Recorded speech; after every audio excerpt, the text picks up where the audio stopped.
samahan niyo ako mag-unboxing dito sa gift.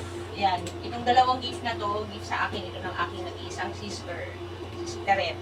Hindi ko alam kung alin dito yung sa Mother's Day at hindi ko alam dito yung kung saan yung sa birthday. Pero yung birthday ko is matagal-tagal pa man din. Siguro inisip niya kasi aalis ako. Baka wala ako dito sa birthday ko kaya isinabay na niya. So unbox tayo. Unahin muna natin itong maliit. Tingnan natin kung anong laman nito. Curious din ako.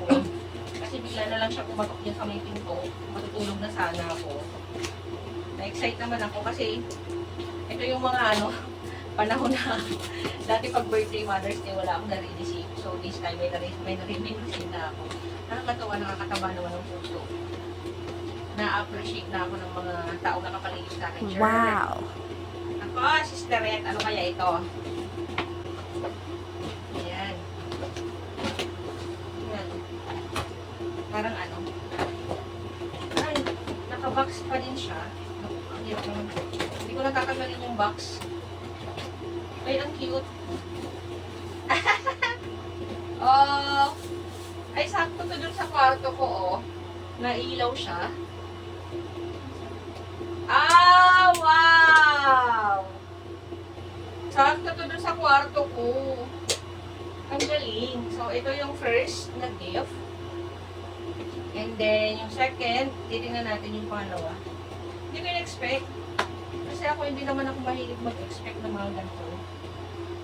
Kasi syempre, masakit kapag nag-expect na tapos wala naman pala, di ba? Kagaya nung isa dyan, Mother's Day, walang gift sa akin. Tanggapin ko na lang. Kahit bulaklak ng kampukot wala eh. Unbox natin ko ang pangalawa. Ano kaya? Ano daw to, Jayco? Oh, ano kaya? Naingit ka? Ako? Oh. Ano naingit? Yes.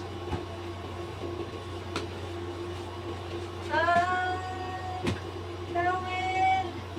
Yan, maliliit na towel. Oh, so cute. Ito rin. Thank you! Uy, may collection na ako nito. Pakita mo siya. So, this is the gift. And then ito.